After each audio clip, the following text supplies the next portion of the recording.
예, 제 14강 에듀케이션 이렇게 되어 있는데 뭐 이거는 여러분들이 보시면 금방 알겠죠. 책하고 그다음 졸업할 때 쓰는 학사모입니다. 그래서 이제 요거를 갖다가 제 14강의 에듀케이션 교육 분야의 내용을 갖다가 이제 연상해서 기억하실 때 이미지로 여러분들이 기억하시면 좋겠습니다. 예, 우리가 4장에서는 이 빈곤이라는 것 자체가 사람의 생각, 그 다음에 행동에 어떠한 영향을 미치는지를 갖다가 봤어요. 거기에 대한 이제 우리가 이제 어떻게 사업을 디자인해야 되는지 또는 사업 또는 정책을 디자인해야 되는지도 우리가 쭉 봤죠. 5장부터는 우리가 뭘 볼 거냐면 그 유년기 발달, 유년기 아이들의 발달에 대해서 우리가 보려고 해요. 즉 뭐냐면 빈곤 자체가 사람들에게 생각에 영향을 미치고 또 이제 행동에 영향을 미치기 때문에 그것들을 갖다가 이제 쭉 봤지만 이게 각 분야별로 어떠한 영향을 미치는지를 갖다 또 우리가 봐야 될 것 같아요. 그래서 이제 그 농촌 개발이라는 것은 이 지역이나 공간을 갖다 개발하는 거죠. 농촌이라는 것이 이제 지역의 개념이니까. 따라서 이제 개도국의 그 농촌의 주요 산업인 그 농업 개발뿐만 아니라 보건이나 교육, 환경 이런 분야 등을 갖다 포함하게 돼요. 농촌 개발이라는 것은. 따라서 이제 이번 장부터는 각 분야별 이슈를 행동경제학적 시각에서 우리가 알아보도록 하겠습니다. 먼저 이제 교육 분야를 갖다 보게 되는 거예요. 교육 분야 중에서도 특히 유년기 아동들의 그런 발달에 대해서 이런 그 빈곤이 어떤 영향을 미치는지를 갖다가 우리가 보도록 합시다. 뭐 빈곤이라는 것은 사실 오른쪽에 그림에 보면 여기 지금 연구가 있죠. 빈곤이 어떻게 한다? 이런 인지적인 그런 기능을 갖다가 약화시킨다. 영향을 준다 이렇게 얘기를 하고 있어요. 그래서 보면 이게 지금 어떤 거냐면 가난한 사람하고 부유한 사람하고 두 그룹으로 나눠서 일을 갖다 맡겼어요. 어떤 일이냐면 하나는 좀 힘든 일, 두 번째는 좀 쉬운 일을 갖다 맡겼고 얼마큼 정확하게 이 사람들이 그런 일들을 갖다 해내는지를 갖다가 계량화해서 이렇게 지금 보여주고 있어요. 그래서 딱 비교를 해보면 쉬운 일들은 뭐 그 가난한 사람들이나 부유한 사람들이나 뭐 차이가 있긴 하지만 거의 비슷하게 해냅니다. 정확하게.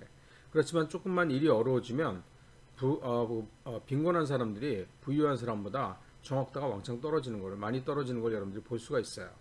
이게 이제 어른들뿐만 아니라 아이들도 이러한 경향을 보입니다. 그래서 입학 전에 빈곤층하고 부유층 어린이들의 그런 인지적인 여기서 인지적이라는 건 뭐냐면 생각하는 거, 추론하는 거, 기억하는 것들이 이제 인지적인 그런 기술들이고 그다음에 비인지적인 기술들 예를 들어 소프트 스킬이라고 그러는데 뭐 동기부여라든가 뭐 진지함, 태도죠, 그죠, 상호 교감 이런 것들이 이제 비인지적인 그런 능력이에요. 그래서 이것들에 있어서 인지적이고 비인지적인 그런 능력에 있어서 입학 전에 빈곤층과 부유층의 어린이들이 많은 차이를 갖다 보인다고 합니다. 그래서 이러한 차이가 건강, 복지, 교육, 수명 등에 강력하고 성인이 될 때까지 성인 이후에도 계속 지속되는 그런 결과의 차이로 이어지게 된다고 합니다. 무슨 얘기냐면 빈곤의 경험으로 인한 환경적, 심리적 스트레스 이런 요인들로 이러한 차이가 발생한다고 얘기하고 있어요. 그래서 빈곤층 아동들은 주요 기술 습득 기회가 제한적이다라고 얘기하고 있고, 그래서 이제 이번 장의 이제 목표는 뭐냐면 첫 번째 유년기 경험이 어떻게 생물학적 시스템에 영향을 주어서 차이가 발생하는지를 갖다 우리가 알아볼 거고, 두 번째는 맥락이나 상황 의 특정적인 그런 돌봄, 케어라고 그러죠 우리가, 그죠? 애들을 갖다 이제 그 취학 전에 맡기는 그런 유치원 같은 거 있잖아요. 그런 것들 이제 케어라고 얘기를 하는데 이런 돌봄을 유발하는 부모들의 심성 모형, 멘탈 모델이라고 그랬죠. 또는 소신이 유년기 아동들의 언어와 인지 개발에 얼마나 큰 차이를 발생시키는지를 갖다 우리가 알아볼 거예요. 생물학적인 측면에서 또 사회문화적인 관점에서 우리가 이것들을 갖다가 얼마나 큰 차이를 갖다 발생시키는지를 우리가 볼 거고, 세 번째는 유년기의 이제 정책이나 아니면 사업을 시행하여서 개입하여서 빈곤 환경이 아동들에게 주는 악영향을 어떻게 누그러뜨릴 수 있을까를 갖다가 예를 들어서 우리가 보도록 합시다. 자, 우리가 방금 이 빈곤이라는 것이 유아들의 그런 인지, 비인지 능력에 영향을 준다 그렇게 얘기를 했어요. 그래서 발생 이유로는 유년기의 경험, 그다음에 맥락이 중요하다. 맥락 때문에 이제 이런 차이가 발생한다라고 얘기를 했고, 세 번째 우리가 정책에 어떤 함의가 있는가를 갖다 본다고 그랬죠. 먼저 이제 우리가 이제 이런 인지 비인지 능력에 대한 그리고 영향에 대해서, 빈곤의 영향에 대해서 우리가 이제 먼저 볼 게 유년기의 경험이에요. 그래서 이제 이런 빈곤이 취약 전의 준비에 있어서 영향을 준다라고 얘기하고 있어요. 마다가스카르라는 나라가 있죠. 이게 아프리카 모잠비크, 뭐 중부 아프리카 이제 오른쪽에 있는 이제 나라인데, 여기 이제 인도 계열의 그런 사람들이 살고 있어요. 근데 여기가 극빈국입니다. 그래서 이제 1.25달러 이 빈곤선인데, 이거 이하로 사는 사람들이 4분의 3이나 된대요. 그렇죠? 그래서 이러한 그런 극빈국에서는 대체로 모든 아동들의 그런 학습 능력이 한결같이 낮다고 얘기를 하고 있어요. 그런데 이제 특히 취약 전의 아동들, 일반 그런 아동들 중에서도 이제 특히 취약 전의 아동들의 언어 및 인지 능력, 그다음에 비인지적 기술들이 이 부의 수준에 따라서 다양하게 나타난다라고 얘기하고 있어요. 그래서 오른쪽 위 그림을 보면 이게 이제 마다가스카르의 그런 예를 갖다 보여주고 있는데, 듣기 어휘력, 이게 언어 능력이죠. 여기서 듣기 어휘력이라는 건 뭐냐면 수용어, receptive language라고 합니다. 이게 뭐냐면 듣고 이해하는 능력이고, 뭐 다른 언어 능력은 이제 표현어, expressive language라고 얘기를 해요. 이 능력이 있다고 그러는데, 일단 이 수용어 능력에 있어서 마다가스카르 같은 경우에 차이가 많이 났다는 거죠. 이게 뭐냐면 최하위의 5분의 1, 이게 이제 퀸타일이라고 그러는데, 이게 뭐냐면 5분의 1이라는 얘기예요. 그죠? 최하위의 5분의 1하고 최상위의 5분의 1을 갖다가 이 능력 차이를 갖다가 이 어휘력, 듣기의 어휘력, 그러니까 수용어 능력을 갖다가 차이를 봤더니 이게 굉장히 많이 차이가 났다는 거죠. 그죠? 그 이외에도 이제 실행 기능, 여기 지금 또 실행 기능 나오는데, 이거 뭐 일상 기억력이라든지 문구 기억력, 그다음에 주의 집중력, 이런 것들이 이제 실행 기능하고 관련된 그런 능력들인데, 이런 것들도 역시 최하위하고 최상위하고 많은 차이가 나는 것을 갖다 볼 수가 있어요. 그죠? 그래서 파란색으로 지금 표시를 했는데, 이게 실행 기능에 관련된 거고, 빨간색이 이제 언어의 능력에 관련된 겁니다. 그 다음에 뭐 시각 공간 처리도 이제 차이가 나긴 하는데, 이게 뭐 이렇게 마이너스로 나타나진 않았어요. 이 빈곤층이. 그 다음에 유동추론, 우리 유동추론 기억나죠?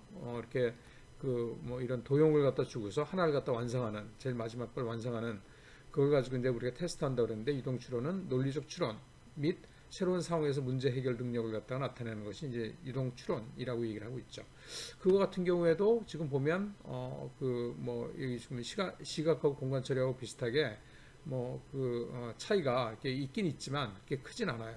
그래서 유동 추론 같은 경우에는, 근데 이제 차이가 많이 나는 게 뭐냐면 어휘력 차이가 많이 나고, 그다음에 이제 실행 기능을 담당하는 그런 일상 기억력, 문구 기억력, 그다음에 주의 집중력 같은 경우에는 차이가 많이 나고 있다는 것 같다 볼 수가 있어요. 그렇죠?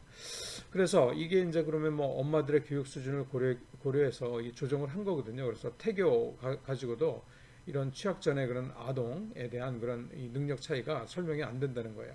그래서 우리가 이제 두 가지를 볼 거예요. 이런 빈곤의 영향을 갖다가 이제 취약 전의 아동에 있어서 빈곤의 영향을 갖다가 유년기의 영향을 갖다가 언어 능력하고 실행 기능으로 나눠서 이제 볼 텐데, 먼저 이 언어 능력에 어떠한 영향을 미치는지 빈곤이, 특히 이제 취약 전 아동에 대해서 먼저 보도록 합시다. 그래서 언어 능력에 대한 그런 영향을 볼 거예요.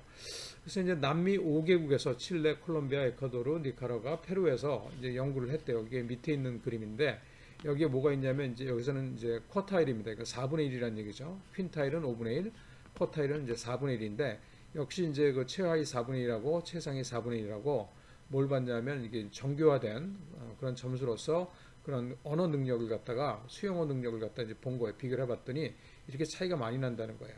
그죠? 그래서 여기는 상위, 최상위, 여기는 최하위, 이 언어 능력을 갖다가 정교한 그런 점수를 보니까 차이가 이렇게 많이 벌어진다는 거예요. 물론 이게 도시하고 rural, 이건 이제 U는 urban이고 R은 rural, 농촌 지역이죠. 도시하고 농촌 지역인데, 그걸 갖다 보면 뭐 칠레 같은 경우에는 뭐 거의 차이가 없고, 그다음에 페루도 뭐 이렇게 차이가 나진 않았어요. 어반하고 도시하고 그다음에 농촌하고. 그런데 이제 이게 보면 지금 콜롬비아 같은 경우에는 농촌 지역에서 차이가 좀 적었고, 도시 지역에서 오히려 컸고, 그다음에 에콰도르 같은 경우에는 도시 지역에서 차이가 좀 더 상대적으로 이 농촌 지역보다 작았다라는 게 발견됐지만, 그렇지만 여기 보면 여기 니카라 같은 경우에는 이제 농촌만 본 거죠. 또 보면 하여튼 그 이게 차이가 뭐 달라지긴 했는데 여기서 도시냐 농촌이냐에 따라서 이거는 이제 도시 빈민이 많은 콜롬비아 같은 경우에는 도시에서 이제 더 차이가 많이 났다라고 볼 수가 있고, 그다음에 그래도 비교적 농촌 지역이 많은 그런 에콰도르 같은 경우에는 농촌 지역에서 이런 어학 능력의 차이가 많이 벌어지고 있다. 이 상위층하고 그다음 빈곤층하고. 그렇지만 전반적으로 보면 이 상위층하고 빈곤층하고 이 남미 5개국의 그런 연구를 갖다 보면 언어 능력이 차이가 많이 난다라는 걸 갖다 우리가 볼 수가 있어요. 그래서 3살에서 6살, 그러니까 취학 전이죠. 그렇죠? 이런 유아들의 그런 수용어 능력, receptive language죠. 예, 그런 이 수용 능력이 수용어 능력이 부의 수준에 따라서 차이를 갖다 보였다라는 것도 보여주고 있어요. 그러면 이러한 차이가 나이를 먹으면 이제 줄어들지 않을까라고 생각할 수 있는데 입학 전까지 오히려 이게 더 벌어진대요. 그 다음에 이후에는 평탄화돼서 좁혀지지가 않는데요. 이게 그러면 이렇게 개도국만 그러냐? 미국에서도 같은 결과가 나왔다고 합니다. 사실 뭐 언어 능력을 갖다 우리가 좀 보고 있지만 언어 능력만 영향을 주는 게 아니죠. 빈곤이 이런 인지적인 비인지적인 그런 기술에도 영향을 준다고 합니다. 왜냐하면 이 학업에 성공하기 위해서는 이 인지적인 그런 기술뿐만 아니라 비인지적인 기술도 필요하거든요. 그래서 이게 뭐냐? 인지적인 기술은 뭐냐? 이게 이제 cognitive라고 얘기를 했죠. 그 다음에 비인지적인 거는 non-cognitive, 그죠? 능력이 이제 두 개로 나눌 수가 있는데 이 인지적인 기술, 그런 능력은 뭐냐면 뭐 기억력이라든지 그다음에 몸을 움직이는 기술, 그죠? 뭐 축구 선수들 축구 잘하잖아요. 기술이 좋은 거죠. 모터 스킬이라고 얘기하는데 이런 운동 능력이 좋은 그런 그것도 이제 이 코그니티브 인지적 기술에 들어갑니다.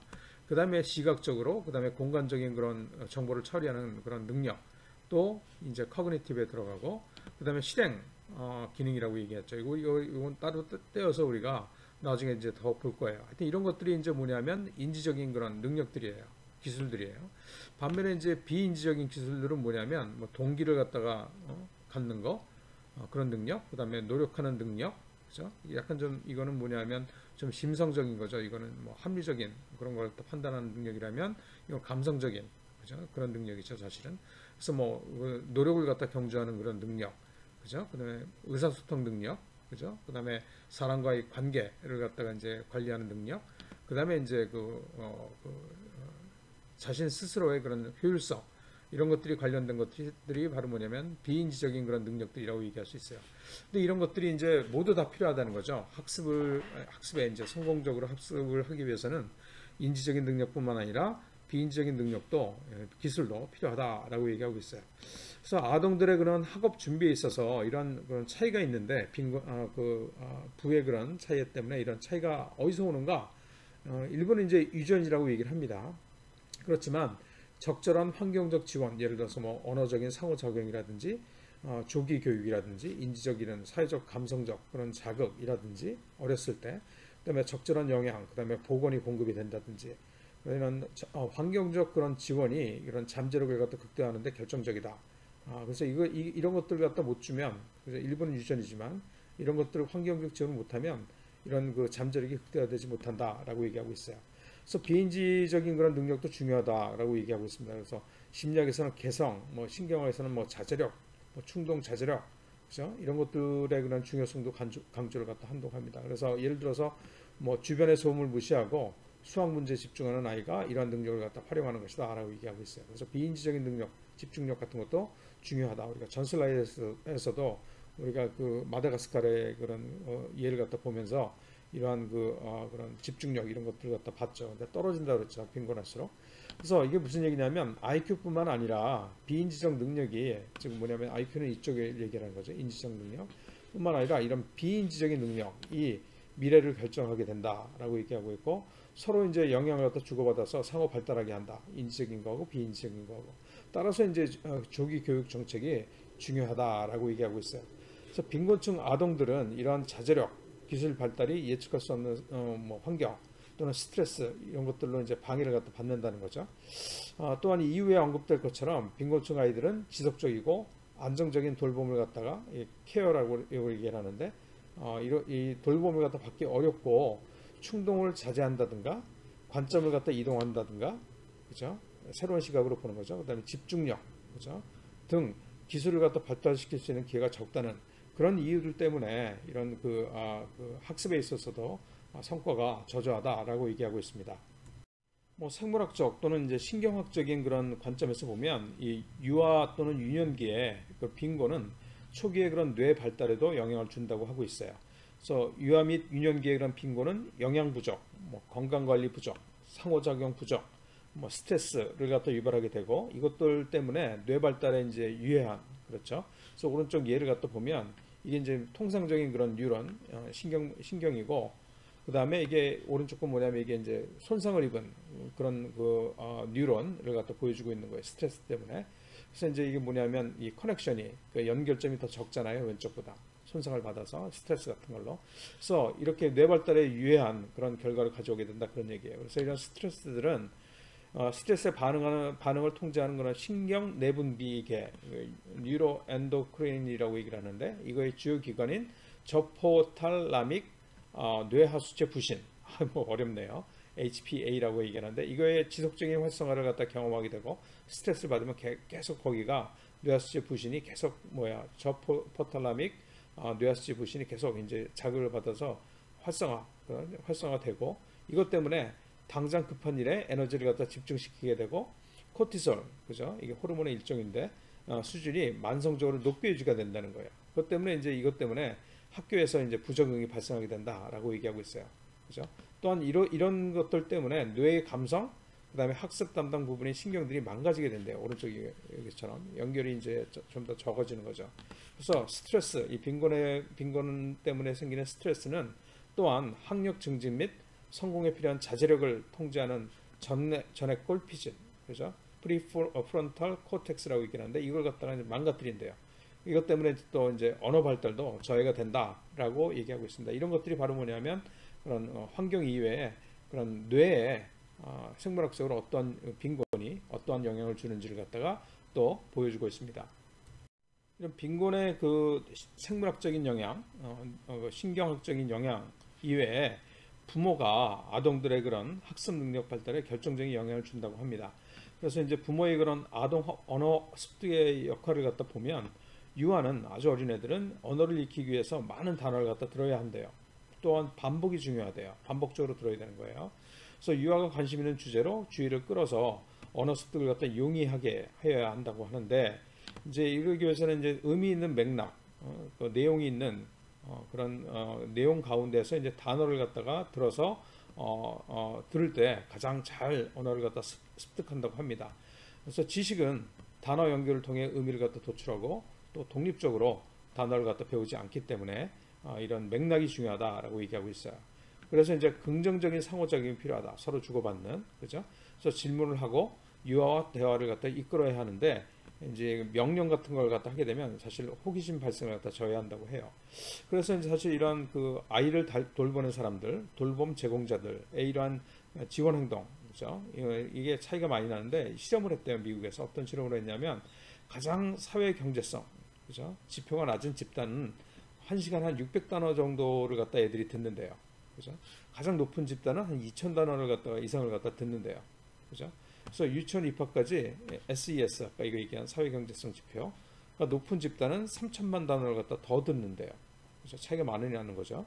그래서 단어의 질도 중요하다고 합니다. 양도 중요하지만 그래서 명령보다는 호기심을 자극하는 단어가 더 유효하다, 더 효과적이다라고 얘기하고 있고 뭐 개도국이라고 단어를 갖다 적게 듣는 건 아니기 때문에 부모의 그런 교육을 통해서 아동의 그러니까 부모가 자꾸만 애들하고 얘기를 함을 통해서 아동의 언어 발달이 더 가능해진다라고 얘기하고 있어요. 따라서 빈곤 대응 및 사회 정책들은 주로 그런 심리학적 스트레스를 갖다 감소시켜서 아동 발달에 중요한 간접적 효과를 갖다 가져오게 된다라고 얘기하고 있습니다. 이 부모들의 그 유아의 그런 어휘력, 언어 능력 발달에도 이제 부모들이 영향을 준다고 그랬는데 이 실행 기능에도 그래서 실행 기능에도 영향을 준다. 이 실행 기능 발달에도 영향을 준다라고 얘기하고 있어요. 그래서 실행 기능이라는 것은 기억력, 인지, 유연성, 유연하게 이제 그 상황을 판단하는 능력, 그다음에 자제력, 그죠? 이런 것들이 발달하는 데도 영향을 준다고 얘기하고 있어요. 그래서 실행 기능은 향후에 성인이 되어서 그런 성공하는 것과 밀접한 관계가 있다고 얘기하고 있습니다. 그래서 언어 습득과 더불어서 이 비인지적인 기술, 아까 얘기한 대로 뭐 충동을 자제하는 능력, 그다음에 행동을 조정하는 능력, 그죠? 그다음에 계획하는 등 이것들이 이제 비인지적 기술들인데 이것들은 유아기의 경험에 의해서 영향을 받는다라고 얘기합니다. 그래서 빈곤층 아동은 이들이 그럼 부유층보다 덜 발달해 있다고 얘기를 하고 있어요. 그래서 스트레스를 받는 빈곤 때문에 스트레스 받는 가구들에 있어서는 부모들이 아동들을 더 가혹하게 다루는 경향이 보이고 빈곤층 아동들은 감정 조절을 갖다 더 힘들어한다라고 얘기하고 있습니다. 그래서 이는 뭐 신경 생물학에서의 그런 연구 결과하고 일치하기 때문에 부모들의 역할이 중요하다라고 얘기하고 있어요. 그래서 그럼 이런 실행 기능을 여기 보면 실행 기능이 있죠. 여러 가지가 있는데 이런 것들이 부족하게 되면 우리가 이제 ADHD라고 해서 주의력 결핍 과잉 행동 장애라는 거 있잖아요. 막 소리 지르고 막 그러는 거. 그런 이제 문제점이 발생하는데 이런 것들을 갖다 이제 방지하기 위해서 실행 기능을 갖다 이제 배양을 해야 되는데 어떤 기술이 있느냐? 예를 갖다 들면 스캐폴딩이라는 게 있습니다. 스캐폴드라는 게 뭐냐면 이게 서포트라는 뜻인데 스카프라는 것이 이게 뭐냐면 이렇게 이제 공사장에서 공사를 하기 위해서 이렇게 그 지지하는 그런 지지대를 사용하잖아요. 이걸 갖다 이제 스캐폴드라고 얘기를 합니다. 근데 이것들을 갖다 하는 것이 이제 스캐폴딩이고 이게 그 아동 심리학 또는 아동 발달하기 위해서는 뭐냐면 부모들이 지지를 해주는 거예요. 아이들이 스스로 이거 갖다 쌓아나가는데 이런 것들은 뭐 수학이라든지 과학이라든지 뭐 역사 이런 것들을 갖다가 이제 그 쌓아나가는데 도움을 갖다 주는 거예요. 그래서 아동의 현재 능력 이상의 그런 임무에서 성공하도록 부모가 지원하는 과정, 그죠? 발판을 딛고 올라설 수 있도록 부모들이 도와주는 지원하는 과정을 얘기를 하고 있습니다. 스캐폴딩이라는 것이. 예를 들어서 아동들이 레고 블록을 가지고 탑을 만들려고 할 때 아동이 뭐 적당한 크기 및 위치를 갖다 고를 수 있도록 도와주는 것이 바로 스캐폴딩의 예라고 하고 있어요.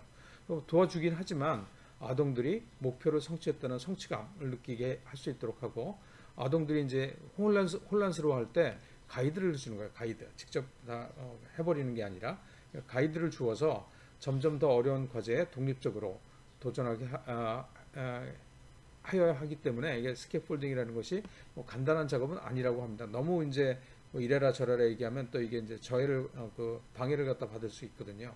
그래서 이런 효과적인 그런 지지 발판은 아동 주도 그런 언어 습득 활동이 포함되기 때문에 부모의 상황에 따르는 대처 능력이 중요하다. 컨틴전시라고 얘기를 하죠. 상황에 따라서 다르게 이제 대응을 해야 된다. 그런 능력이 부모의 능력이 중요하다라고 얘기합니다.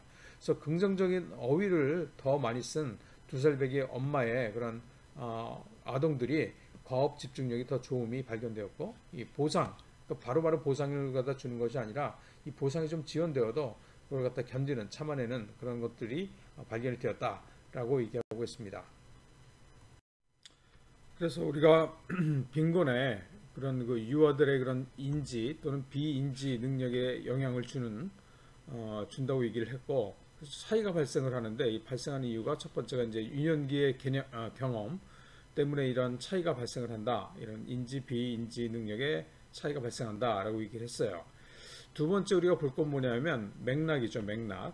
우리가 맥락을 갖다 본다 그랬는데 이게 뭐냐면 부모들의 소신 및 돌봄 활동은 집단에 따라 다르고 맥락에 따라 다르고 아동들의 발달에 영향을 준다라고 얘기하고 있어요. 그래서 이제 맥락의 영향인데 이게 이제 잘 살고 있는지 부유한 편인지 빈곤한 편인지 그러한 경제적인 상황에 따라서 이 양육 스타일이 어떻게 변하는지를 갖다 우리가 보려고 해요. 그래서 양육 스타일이라는 건 뭐냐면 여기 지금 오른쪽에 나와 있는데 이거 위에 거는 영어로 된 거고 밑에 거는 이제 한국말로 된 거예요. 그래서 이제 이게 교육 분야에서 쓰는 용어를 갖다 우리가 보고 있는데 지금 보면 그 네 가지 형태의 그런 양육 스타일이 있다고 얘기를 합니다. 첫 번째는 뭐냐면 오토리테리안 이거 뭐냐면 밑에 나와 있죠. 독재적이라고 번역을 해놨어요. 예, 권위주의적이란 뜻이죠. 그래서 내가 이렇게 하라고 그랬잖아.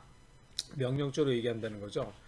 그래서 자녀들을 갖다 양육하는데 명령조로 이렇게 상명 그 하복 이런 식으로 너는 내가 얘기하면 들어야 돼 라는 식으로 권위적으로 아이들을 갖다 기르는 그런 방법이 있고 두 번째는 뭐냐면 authoritative라는 게 있어요. 이거는 이제 여기는 권위적인 이게 권위주의적이라는 거하고 권위적이라는 거하고 이거는 authoritarian이고 이거는 authoritative잖아요. 이게 약간 좀 어감이 다르죠.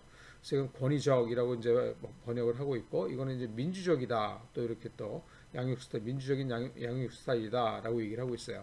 그래서 이제 이거 뭐냐면 우리 같이 얘기해 볼까? 같이 자녀하고 옆에 앉아서 민주적으로 그런 양육을 갖다 한다는 얘기예요. 그 다음에 이제 세 번째 뭐냐면 퍼미시브라는 게 뭐냐면 퍼미트가 이제 뭐 허용하다 그런 뜻이잖아요. 그래서 허용적 양육 스타일이라고 얘기하는데 뭐 내가 하자는데 네가 하자는 대로 할게. 그래서 그냥 하자는 대로 따라서 애들이 원하는 대로 양육을 갖다 하는 그런 스타일을 갖다가 우리가 이제 퍼미시브 허용적 양육 스타일이라고 얘기를 합니다. 마지막으로 이제 uninvolved라는 건 뭐냐면 방임적, 즉 참견을 안 하는 거예요. 그래서 애는 애대로 따라 놀고 아버지는 전혀 참견 안 하고 다른 TV 보고 있고, 이러한 게 이제 무관심형, 거부적 또는 무시적, 뭐 네가 알아서 해라고 하는 타입이라고 합니다. 그래서 이렇게 네 가지 양육 스타일이 있다고 얘기를 하고 있고, 그것도 이제 그림으로 그리면 위에서 이제 보이는 것 같다라고 얘기하고 있어요. 그래서 이게 양육 스타일이 경제적인 그런 상황이 다름에 따라서 양육 스타일이 다른가라는 질문을 갖다 지금 하고 있는 거예요. 그래서 미국 연구를 갖다 보니까 가정마다 양육 관련 행동이 매우 다양하게 나타남을 갖다 발견을 했대요. 그래서 부유하고 더 교육을 받은 부모의 가정일수록 인지적이고 긍정적인 사회 감성적인 자극을 더 많이 아동들에게 제공을 한다고 해요. 같은 사회 경제적 집단 내에서도 다양성이 또 존재한다고 합니다. 개도국에서는 더욱 이런 그 양육 스타일이 다양하다고 해요. 그래서 아직 개도국 같은 경우에는 연구가 많이 이루어지지 않았기 때문에 이런 선진국에 우리가 얘기한 이런 오른쪽에 보이는 이런 양육 스타일의 연구들이 적용이 가능할까? 그죠? 그런 또 질문을 갖다 하고 있는 거예요. 그래서 부모들의 그런 양육 활동이 사회마다 다르다는 것은 이제 많이 연구가 되었다고 하지만 이게 과연 우리가 선진국에서 연구한 것들, 이런 뭐 양육 스타일 이런 것들이 개도국에서도 적용이 가능할까라는 질문을 하고 있는 겁니다. 그러면서 이제 인류학의 연구에 따르면 이 농업 사회에서는 부모가 유아의 안정과 영양에는 주의를 갖다 기울이지만 아직 말을 하지 못하는 유아들의 그런 사회적 상호작용이나 직접적 언어 소통은 정기적으로 이루어지지 않는다는 걸 갖다 발견했대요, 인류학에서. 그래서 예를 들어서 케냐의 농촌 마을이 이제 구시라는 데가 있는데 여기에서는 어떤 일들이 벌어지고 있냐면 엄마들은 유아의 눈을 직접 쳐다보질 않는데요. 눈을 안 마주친대요. 그 아이들을 갖다 응시하는 것이 위험하다는 그런 전통적인 믿음 때문에 그렇게 한다고 해요. 애들의 눈을 쳐다보지 않는데요. 굉장히 다르죠. 따라서 이 구시의 엄마들은 아이들에게 직접적인 애정 표시나 또는 사회적 행동을 하지 않는데요. 그죠? 그래서 이제 얘기도 잘 안 하는 거죠.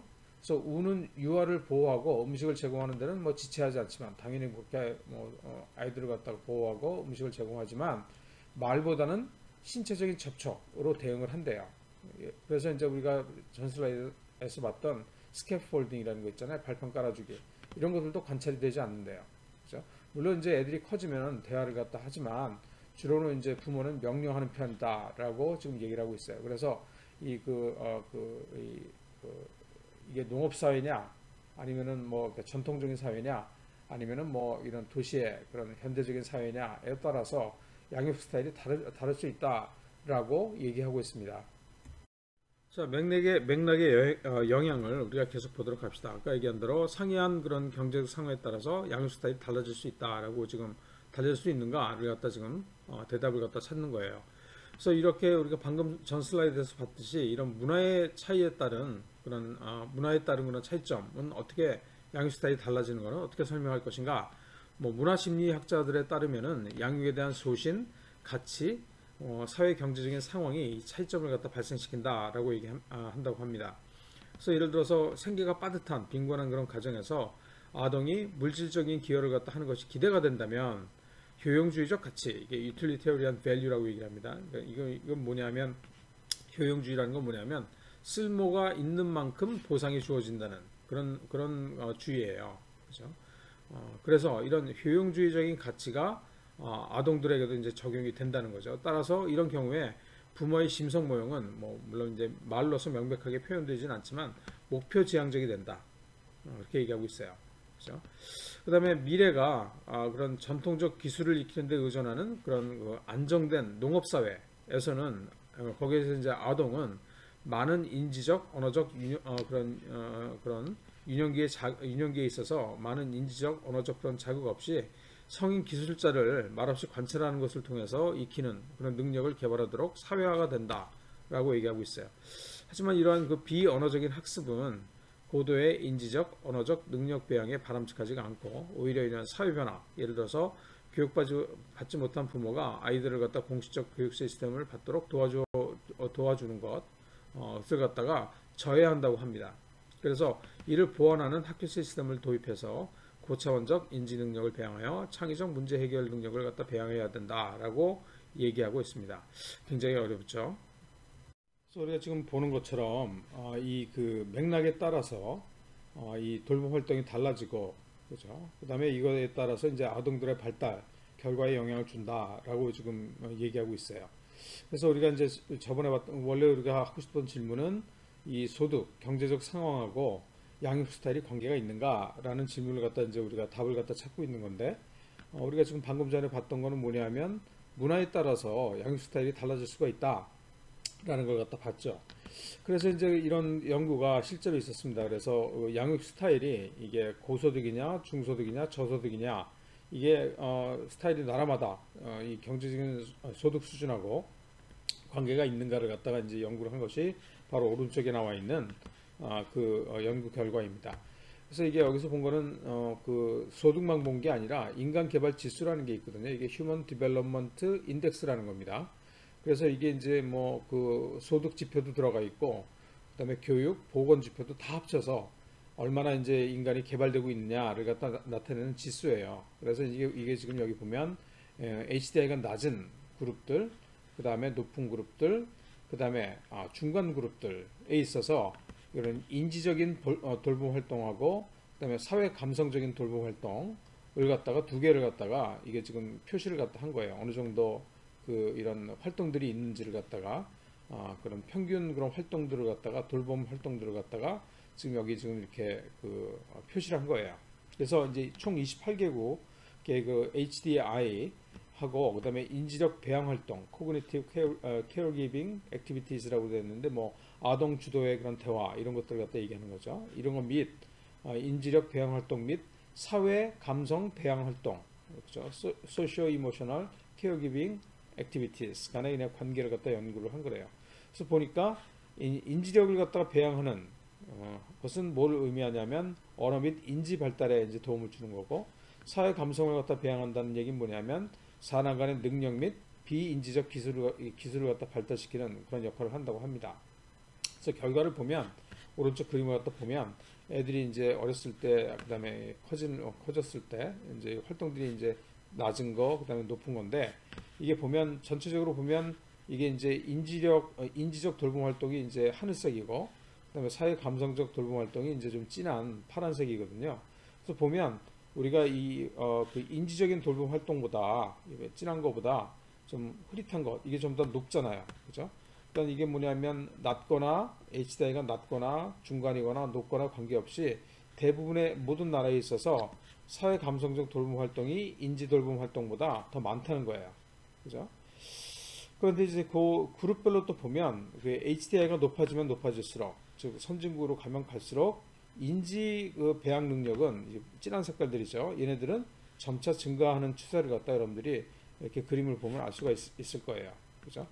뭐 다른 연구에서는 뭐 저항력 문제, 그다음에 문해력이라는 거는 뭐냐면 글을 읽을 수 있는 능력이죠, 그죠? 그게 낮다든지, 옛날에 문맹률이라고 그랬잖아요.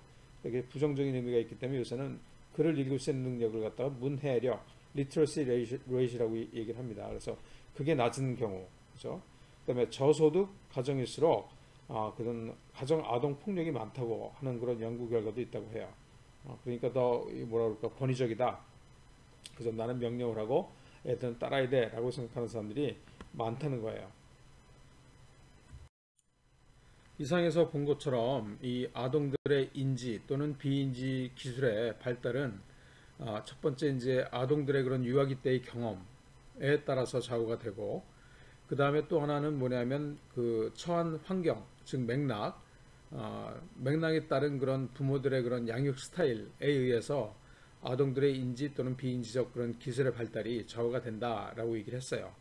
자, 그러면 우리가 앞으로 이제 그런 이런 빈곤을 갖다가 감소시키고 그다음에 아동들의 그런 발달을 갖다가 증진시키는 그런 사업 또는 정책을 갖다가 설계할 때 어떻게 해야 되느냐를 갖다가 지금 얘기하고 있는 거예요.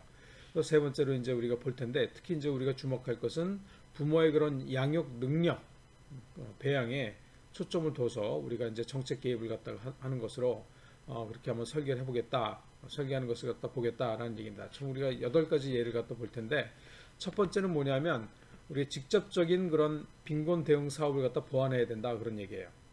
이거 빈곤 대응 사업이라는 것은 이제 뭐 빈곤에서 탈피하게 해주는 사업인데 이것들은 종종 그 전통적인 경제 메커니즘을 통해서 아동 부자를 갖다 만들면 빈곤에서 벗어나게 하면 그러면 아동 발달이 더 이제 그 증진될 것이다라고 이제 생각을 해왔죠.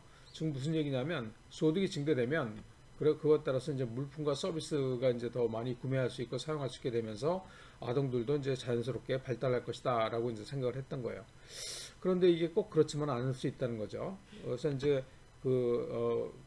다른 정책 사업들이 뭐냐면 조건부 현금 지원이라는 게 있어요. Conditional Cash Transfers라고 그래가지고 CCT라고 하는데 이게 뭐냐면 이게 현금을 갖다 주는데 빈곤만 벗어나게 하는 게 아니라 예를 들어서 뭐 기본적인 그런 생계를 갖다 꾸려갈 수 있는 그런 식품을 갖다가 제공을 하고 거기에다가 또 이제 그 어린애들 또는 그 성인들의 그런 심리적인 그런 지원까지 같이 들어가는 예를 들어서 여기 밑에 지금 사진을 보면 애들이 있고 이 카드를 갖다 받는데 이 신용카드처럼 돈을 갖다 뽑을 수 있는 카드거든요. 거기다 자기 이제 아이디가 있고 그죠 신분증이 있고 그래서 이거 갖다 이제 돈을 갖다 뽑으려면 뭐 부모들이 트레이닝에 훈련에 이제 참여를 해야 한다든지 아니면 이렇게 위에서 나온 것처럼 식품을 갖다 구매만 할 수 있는 그런 조건적인 그런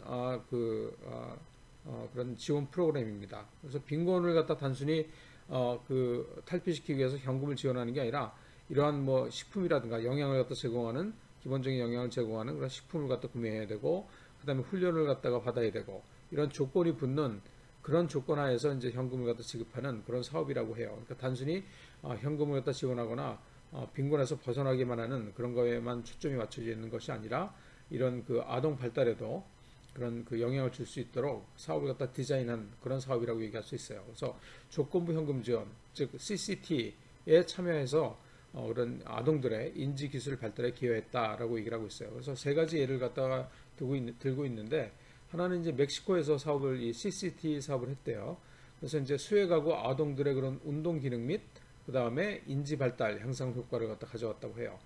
에콰도르하고 그 다음에 니카라과도 이제 비슷한 사업을 했는데 CCT를 했는데 효과가 크지는 않았대요. 그래서 이게 멕시코 같은 경우에는 효과가 있었고 에콰도르하고 니카라과는 이렇게 효과가 크지 않았는데 이게 뭘 갖다 의미하는 거냐? 왜 이렇게 차이가 났느냐를 보면 물질적인 자원을 갖다 증대하는 것 이상의 그런 메커니즘이 필요했다.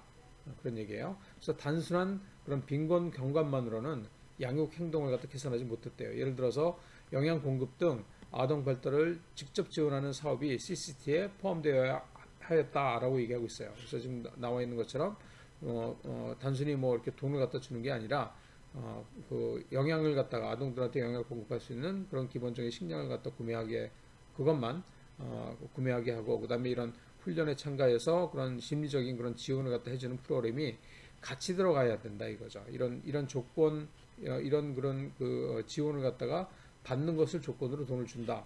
그렇게 해야 된다는 얘기예요. 그래서 이제 이게 또한 이게 돌봄 서비스, 애들을 갖다 이제 양육하는 그런 활동을 제공하는 부모들의 그런 정신 건강 및 정신적 자원도 중요하기 때문에 예를 들어서 이게 부모의 스트레스를 갖다 감소시키고 또 일관성 있고 예측 가능한 행동을 갖다 유도하는 그런 이제 정신 건강 및 정신적 자원이 또 중요하기 때문에 이렇게 조건부로 현금을 갖다 지원해서 단순히 그냥 빈곤만 탈출시키는 것이 아니라 이런 조건 하에서 영양도 공급하고 부모들의 또는 아동들의 그런 정신 건강을 갖다가 유지하도록 지원하는 그런 활동들을 갖다 같이 포함시키는 그런 CCT 사업이 효과가 있지 않을까라고 얘기하고 있습니다. 그래서 이제 그런 이것들을 위해서 아동 발달에 대한 부모들의 전통적인 소신, 그다음에 양육 기술 변화를 갖다가 변화시키는 그런 교육도 트레이닝도 필요했다, 훈련이 필요했다라고 얘기하고 있습니다. 자, 그럼 구체적으로 이러한 기술들을 갖다 어떻게 길러낼 것인지를 다음에서 보도록 합시다. 방금 본 것처럼 이 CCT 같은 그런 그 조건부 현금 지급 그런 그 사업이죠. CCT와 같이 단순히 돈을 갖다 주거나 돈을 벌게 해주는 것이 아니라 영양도 공급하고 그다음에 정신건강도 관리할 수 있는 그런 훈련을 갖다 같이 제공해야 된다라고 얘기하면서 구체적으로 어떻게 될 것인가를 갖다 본다고 그랬잖아요. 그래서 이제 구체적으로 보기 전에 첫 번째가 뭐냐면 그 부모의 사고방식, 마인드셋이라고 얘기하죠. 그다음에 배경이 되는 소신체계, 빌립 시스템, 그다음에 부모 역할에 대한 그런 심성 모양을 갖다 변경해야 된다라고 얘기하고 있어요. 이게 무슨 얘기냐면 부모들이 유아들하고 전적으로 소통하는데 많은 장벽들이 있다고 얘기를 해요. 특히 여기 지금 오른쪽에 나와 있는 것처럼 그 아이들이 이제 우울한데 기분이 안 좋은데 이게 이제 지속적으로 이게 병에 가까운 거거든요. 그래서 그거하고 일반적인 그런 정상적인 그런 기분이 좋았다든가 업 그다음에 다운 기분이 나빴다든가 그걸 갖다 이제 어떻게 구분할지를 잘 모르는 것이 가장 큰 그런 장벽이라고 얘기를 하고 있고 그다음에 이제 애들이 뭐 그 자기의 기분을 갖다가 뭐 얘기하지 않는 거 그다음에 이제 그런 감정에 대해서 필링에 대해서 그 부모하고 그 자녀 간에 뭐 얘기를 갖다 안 한다든지 그 다음에 이제 그 시간을 갖다 많이 보내지 않는다든지, 그 다음에 이제 이 디프레션, 그런 우울증의 그 신호가 뭔지 잘 모른다든지, 이런 것들이 이제 일반적으로 이제 그 소통의 그런 장벽이라고 얘기 갖다 하고 있습니다. 그래서 이제 이런 많은 장벽들이 있는데, 아동 발달에 대한 그런 지식이 부족하여 이런 장벽이 있을 수도 있고, 아동과 언어적 소통이 중요하다는 인식이 부족할 수도 있다라고 얘기하고 있어요. 또한 부모들이 뭐 또 생각할 때 이 자녀들의 지능이 태어날 때부터 고정되어 변하지 않는다라고 생각해서 뭐 이미 뭐 우리는 다 이게 애가 다 컸으니까 이거 우리가 지금부터 시작해봐야 소용없어라고 생각해서 기회를 놓칠 수도 있다는 거예요. 그런데 이제 사실은 10대까지 지능이 여러분들 변할 수 있다는 거 우리가 보게 될 겁니다. 그래서 이제 이걸 사회적 규범 또는 특정 행동들이 아이에게 위험할 수 있다는 전통적 통념, 아까 우리 케냐 사례 봤죠. 눈을 갖다 마주치지 않는다 그랬잖아요. 그러면 애한테 해가 되기 때문에 이러한 통념 때문에 아이들과 소통을 갖다 안 할 수도 있다는 거예요. 그죠? 그래서 그러면 과연 어떻게 우리가 개입해서 이런 심성 모형을 갖다가 부모들의 심성 모형을 갖다 깨뜨리고 따라서 이제 보다 효과적인 행동을 하도록 인식을 갖다 바꿀 수 있을 것인가를 갖다가 우리 다음에서 하나씩 보도록 합시다. 그래서 이제 그 빈곤을 탈출하고 그다음에 이제 유년기에 아들의 그런 아동 발달을 갖다가 이제 증진시키기 위해서 이제 뭘 해야 되느냐, 그래서 이제 우리가 이제 어떻게 해야 되느냐, 어떻게 설계를 해야 되느냐, 정책이나 사업을 어떻게 설계해야 되느냐를 갖다 보는 거죠. 그래서 구체적으로 우리가 그러면 부모의 사고방식, 배경이 되는 소신체계, 그 다음에 부모 역할에 대한 그런 심성 모양을 갖다 변경해야 된다라고 얘기를 하면서 첫 번째 얘기하는 게 뭐냐면 부모의 양육 행동하고 양육 스타일과 아동의 성취도 간의 그런 관계를 갖다 우리가 알아야 된다라고 얘기하고 있어요. 아까 우리가 이제 그 양육 스타일이 크게 네 가지가 있다고 그랬죠. 그래서 이제 뭐 애정이 있느냐, 통제를 하느냐에 따라서 네 가지의 그런 양육 스타일이 있다. 그러면서 이제 우리가 민주적인 이거 오토로테이티브라고 얘기를 했는데 뭐 권위적이라기보다는 민주적이라는 그런 의미라고 볼 수가 있습니다. 우리 같이 얘기해 볼까? 라고 이제 그 자녀들을 갖다 이끈다는 거죠. 스캐폴딩이라는 걸 하면서.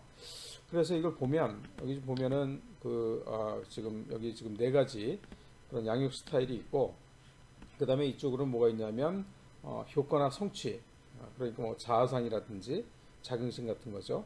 그 다음에 그 자녀들의 감정, 그죠? 감정을 이해하는 능력, 그 다음에 사회적 기술, 그 다음에 학습, 이 이제 효과로 나타나는 거죠. 그래서 보면 네 가지를 갖다 이제 쭉 설명을 해놨는데 네 가지들의 그런 양육 스타일에 따라서 자아상, 감정, 사회적 기술, 학습이 어떤 효과를 갖다 주는지를 갖다 좀 봤는데 여러분 좀 읽어보면 알겠지만 이 민주적 그런 양육 스타일이 가장 바람직하다, 아동 발달에 가장 좋다라고 얘기하고 있어요. 그렇죠? 그래서 이제 보통 이제 통상의 그런 양육 훈련 사업들은 소통 및 놀이의 중요성을 강조하고 부정적이고 엄격한 양육보다는 감성적이고 잘 반응해주는 그런 소통을 잘하는 그런 양육 훈련들로 이루어져 있다고 해요. 지금 무슨 얘기냐면 민주적 양육 스타일로 애정을 가지고 통제를 갖다가 하지만 애정을 가지고 통제를 한다는 얘기죠. 이게 이제 민주적 양육 스타일이라고 얘기할 수 있는데 이게 가장 효과적이다라고 지금 얘기를 하고 있는 겁니다. 그래서 집단적으로 이제 하는 그런 양육 훈련 사업들에 대한 그런 질적 연구를 갖다가 보면 양육에 대한 부모들의 그런 주요 소신을 바꿈으로써 예를 들어서 나는 방임적이었는데 민주적으로 바꿨다든지 허용적이었는데 민주적으로 바꿨다든지 아니면 독재적이었는데 민주적으로 바꿨다든지 그죠? 이러한 소신을 바꿈으로써 아이들과 소통하게 하는 것이 가능하고 부모들 자신들의 그런 행동과 아동들의 그런 행동 간의 연계점을 만들어내도록 하여야 한다라고 얘기를 하고 있습니다. 그래서 이렇게 양육 스타일, 행동하고 아동 간의 성취도와의 관계를 갖다 주목을 해서 그런 부모들의 그런 양육 스타일을 갖다가 민주적으로 바꾸는 그런 사업들이 필요하다라고 얘기하고 있습니다. 아동들의 그런 성취도를 높이기 위해서는 이제 부모들의 양육 스타일을 갖다가 우리 전 슬라이드에서 본 것처럼 바꿔야 한다라고 얘기를 했는데 이게 이제 이 개도국에 있어서 이 부모들은 그걸 갖다 이제 이해하기가 쉽지가 않을 수가 있죠. 그래서 이제 이런 사업과 미래 그런 아동 성취도 간의 연계가 된다는 걸 갖다 이제 프레임, 틀을 갖다가 이제 보여줘야 된다라고 얘기하고 있어요. 그래서 이제 부모의 심성 모형하고 소신이 아동의 미래 혜택 제공, 미래의 그런 혜택을 받도록 하는 것이라는 그런 틀로 변화를 갖다 시켜야 된다라고 얘기하고 있어요. 근데 이게 가능하다는 얘기죠. 그래서 세네갈의 예를 들고 있는데 세네갈에서 어떤 사업을 했냐면 농촌에서 부모 교육 사업을 했대요. 그러면서 어떤 사업을 했냐면 유아들하고 말로 소통하게 하는 NGO 사업이었대요. 그래서 이제 오른쪽 보면 그 포스터에 나와 있던 그림인데 부모가 이렇게 얘기를 하면 이게 아동의 뇌를 자극하는 것을 갖다 형상화하는 그런 포스터를 갖다가 만들어서 사람들한테 보여주면서 이렇게 당신들이 그 부모들이 아이들한테 얘기를 하면 아이들의 그런 그 아동들의 그런 뇌가 활성화된다라는 것 갖다 이제 보여줬다는 거예요. 그림으로 형상화해서. 그래서 어떻게 했냐면 그렇게 하기 위해서 풍부하고 복잡한 어휘를 갖다 사용해서 애들하고 소통하게 하고 아이들에게 질문하게 하고 그다음에 반응하게 하고 그죠? 아이들 흉내를 갖다 내고 어른들이 그다음에 이야기도 들려주고 그다음에 사물을 갖다 자세하게 묘사하기 등 이런 뭐 우리가 볼 때는 무슨 저런 것이 무슨 아동 발달에 어떤 영향이 있을까라고 생각하지만 이런 것들을 통해서 그런 부모가 소통을 하도록 해서 아동들의 그런 미래에 혜택이 돌아가도록 하는 그런 사업을 갖다 했다고 합니다. 결과적으로 보면 언어적 소통과 지능이 이제 아동들의 언어적 소통과 지능이 향상을 했다는 거예요. 그래서 이런 부모하고 그다음에 부모의 그런 심성 모형하고 애들한테 얘기할 수 있는 못한다고 생각을 했었는데 하면 안 된다고 생각했는데 캐나처럼 이거 갖다가 이제 소통을 하게 하면서 아동들의 그런 언어적 소통과 지능이 향상하는 것을 갖다가 보여줌으로써 이런 긍정적인 그런 연계점을 갖다가 발견하게 됐다 그런 얘기예요. 이를 위해서는 사실 부모의 그런 소망이 또 중요하죠. 갈망, 그죠? 또한 그런 부모의 감성적인 소통이 작동할 수 있어야 된다라고 얘기하고 있습니다.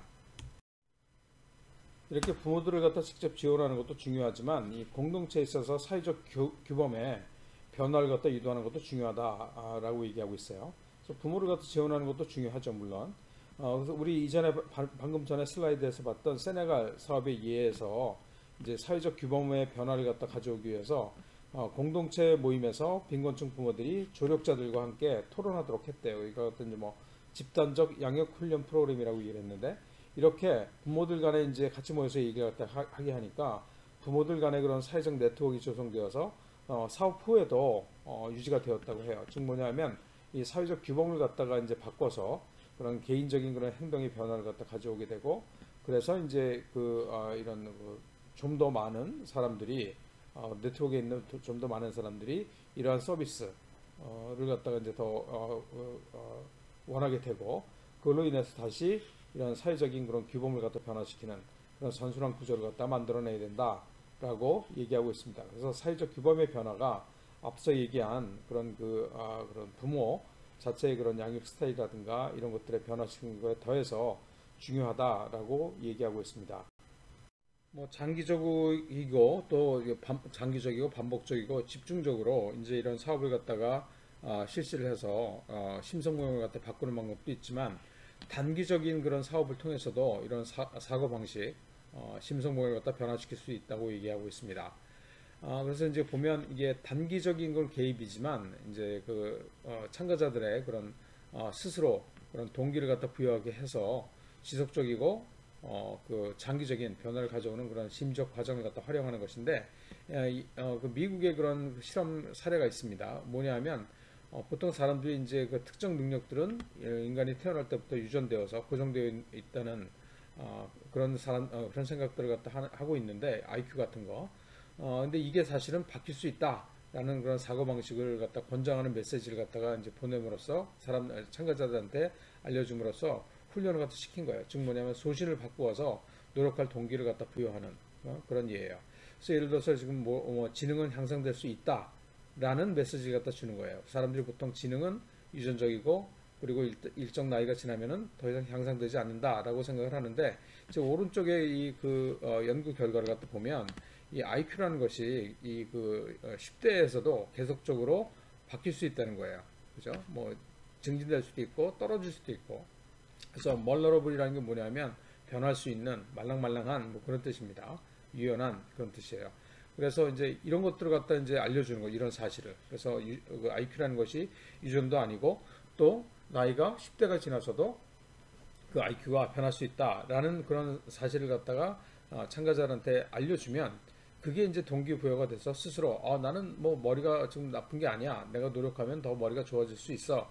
라는 생각을 갖다가 즉 소신을 갖다 바꾸게 해서 스스로 노력을 갖다 더 하도록 하는 그래서 단기 개입이지만 이렇게 짧게 이런 훈련들을 갖다 하지만 사실들을 알려주지만 이걸 통해서 그런 장기적이고 지속적인 그런 변화를 갖다 가져오는 그런 결과로 이어질 수 있다라고 얘기하고 있습니다. 그래서 이러한 단기 개입은 소시 및 공부하는 습관을 갖다 변화시키는데 효과적으로 설명되었고 성적 향상과 진학 동기를 갖다 부여했다고 합니다. 그래서 뭐 물론 이제 반복적이고 강력한 그런 장기적인 그런 개입도 좋지만 단기적인 개입을 통해서도 이런 사고 방식이나 심성 모형이 변화될 수 있다라고 얘기하고 있습니다.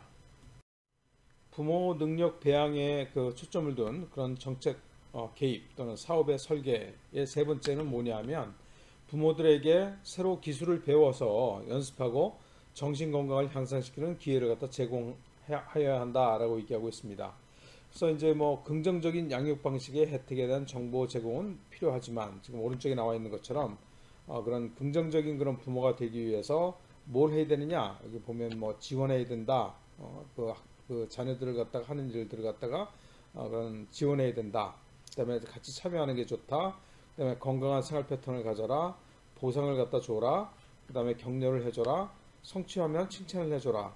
그다음에 그 아이들의 의견을 갖다 청취를 해라. 그다음에 또 설명을 해라. 그죠? 자상하게 설명해라. 그다음에 아이들이 하는 일에 대해서 뭐 여기서 지금 설거지하고 있는데 이거 제대로 못하는 거 아니야? 라고 의심하지 말고 신뢰를 가져라. 그다음에 영감을 주어라. 그죠? 인스피레이션. 그죠? 그다음에 이제 규칙은 지키게 해라. 그죠? 그다음에 마지막으로 인내를 가져라라고 얘기하고 있어요. 그래서 이렇게 하는 것이 이런 긍정적인 그런 좋은 부모가 되는 방법이다라고 얘기하고 있어요. 12가지. 그래서 이러한 그 긍정적인 양육 방식의 혜택에 대한 정보 제공은 이렇게 이러한 정보 오른쪽과 같은 정보 제공은 필요하지만 부모들의 행동 변화를 유도하기에 충분하지 않을 수 있다는 거죠. 그래서 효과적인 그런 소통을 통한 양육 기회를 배울 수 있는 그런 기회 제공도 중요하다. 기회를 갖다 제공해야 된다라는 얘기예요. 그래서 부모들은 부정적인 그런 훈육을 줄이고 감성적이고 그다음에 또 효과적인 양육을 지속적이고 일관성 있게 유지를 해야 된다라고 합니다. 그래서 행동 변화라는 것은 아동들의 그런 성격 차이를 또 감안하여야 하고 다른 가족 구성원들에게 변화를 이해시키고 또는 준비가 되어 있지 않다는 단순한 이유 등으로 뭐 어려움이 있을 수가 있죠. 그죠? 자, 그래서 어떻게 해야 되는지를 갖다 다음에서 하나씩 살펴보도록 하겠습니다. 그래서 부모들이 이제 기술을 갖다 배우게 하는 그래서 또 그 정신 건강을 향상시키는 그런 기회를 갖다 제공해야 된다라고 하면서 첫 번째 예를 두고 얘기하고 있는 게 뭐냐면 이런 양육 기술을 점증적으로 천천히 하나씩 쌓아 나가게 해야 한다라고 얘기하고 있어요. 그래서 이제 카너먼이 여러분들 뭐 유명한 그런 행동 경제학자죠. 심리학자이면서 뭐라고 얘기를 했냐면은 기술 습득을 위해서는 이게 뭐 양육 기술도 마찬가지죠. 기술 습득을 위해서는 정상적인 환경, 그다음에 연습할 적절한 기회, 그다음에 생각이나 행동이 올바르다는 것에 대한 신속하고 명백한 피드백이 필요하다고 합니다. 이게 이제 세 개가 다 있어야지 기술 습득이 가능하다라고 얘기하고 있습니다. 그래서 이제 이거와 관련해서 자마이카에서 어떤 프로그램을 갖다 했냐면 이 발달 장애 아동, 그러니까 스턴티드 칠드런이라고 얘기를 하는데 이 그 발달 장애 아동들이 있는 그런 가정을 방문해서 그런 이런 양육 기술을 갖다가 전수하는 훈련하는 그런 프로그램이 있었다고 해요. 그래서 이제 부모가 아동의 발달 단계마다 점진적으로 이제 방문을 해서 이 그 사업하는 사람들이 와서 이 부모들에게 아동의 발달 단계마다 점진적으로 하나씩 단계별로 적절한 양육 기술을 배우도록 하는 교육 과정을 갖다 제공했다고 합니다. 여기서 이제 역할놀이, 롤플레이라고 그러죠. 그 다음에 뭐 장난감 등을 갖다 활용해서 이런 사업을 했다고 해요. 이후에 20년 동안 추적 조사를 했다고 합니다. 대단하죠. 결과를 보니까 사업에 참여한 그런 발달장애 아동들이 발달장애가 없는 아동들보다 성인이 되어서 더 많은 수입을 갖다가 올렸다고 해요. 오른쪽 표를 보면 이게 지금 이제 발달장애가 있었는데 사업에 참여하지 않은, 그죠? 그런 아동들의 그런 20년 후에 수입, 그죠? 그런 수입을 갖다 나타내고 있는데 가장 낮죠. 그죠? 그 다음에 발달장애가 없는 그런 아동들은 같이 추적을 했더니 한 100 정도 됐다면 발달장애가 있었지만 이 사업에, 지금 자메이카의 사업에 참여했던 그런 아동들은 발달장애가 없었던 아동들보다 더 많은, 평균적으로 더 많은 그런 수입을 갖다가 얻었다는 거예요. 그래서 이게 효과가 있었다. 그래서 기술을 갖다 점증적으로 쌓아나갈 수 있도록 해주는 것이 이런 기술적인 그 부모들의 그런 양육 기술을 갖다가 증진시키는 그런 방법 중에 하나다라고 얘기하고 있습니다. 그 다음에 두 번째로 얘기하고 있는 건 뭐냐면 아동들에 대한 행동뿐만 아니라 부모 자신의 그런 정신적 건강 증진도 필요하다라고 얘기하고 있어요. 그래서 부모의 양육에서의 그런 중요한 역할을 갖다 생각할 때 아동만 대상으로 하지 않고 부모도 이런 정신 건강 증진을 갖다 시켜야 된다라고 얘기하고 있습니다. 우리가 봤던 그 자메이카 사업의 예에서는 부모의 그런 자긍심 고취 사업도 아동들과 병행해서 실시를 했대요.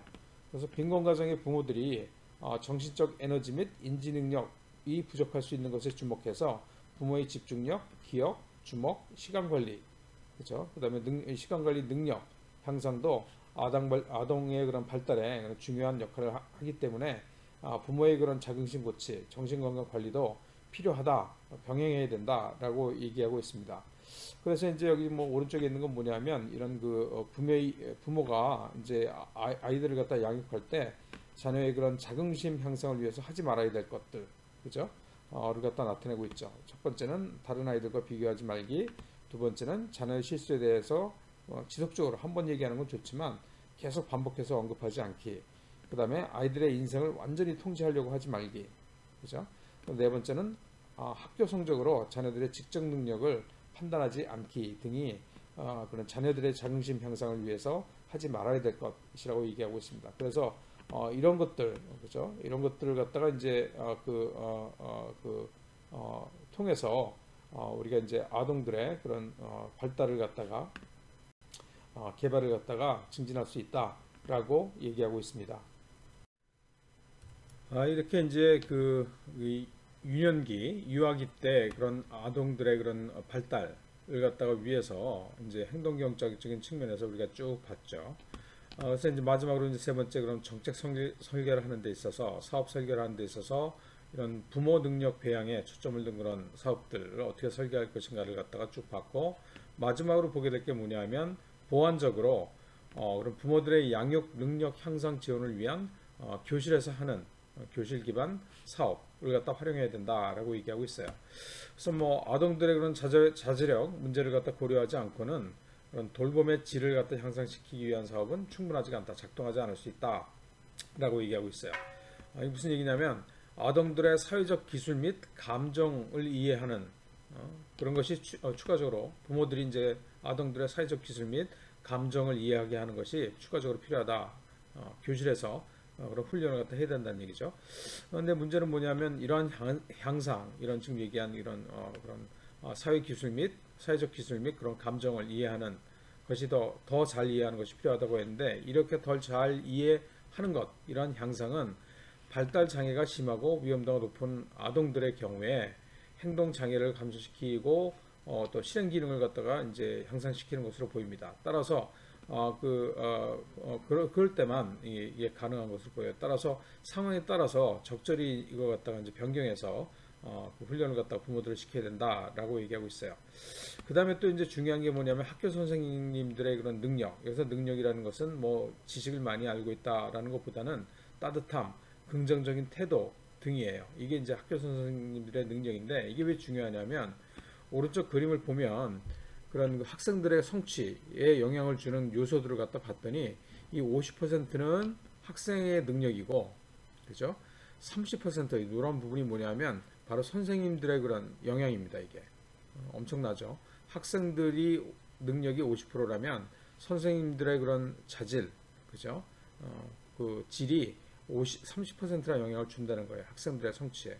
나머지들 뭐 5%, 5% 이렇게 작은 것들이 뭐 집에서의 영향, 그다음에 뭐 학교의 그런 환경, 그다음에 동료, 친구들 영향, 그다음에 이제 뭐 그 저기 교장 선생님의 영향 이렇게 나와 있지만, 이것들보다도 선생님, 담당 선생님의 그런 영향이 학생들의 그런 학업 성취에 지대한 영향을 준다라고 얘기하고 있어요. 그래서 이 학교 선생님들의 능력, 따뜻하든지 긍정적인 태도라든지 굉장히 중요하다. 그다음에 또한 이 교육 과정, 뭐 창의성을 갖다 증진시키고 유연성, 그다음에 사회성을 기르는 뭐 몬테소리 여러분들 뭐 특정 그런 교육 프로그램이기 때문에 얘기하기는 그렇지만, 뭐 이런 그 아주 뭐 유명한 그런 사설 유치원이 있죠. 사실은 우리나라도 이게 몬테소리가 있죠.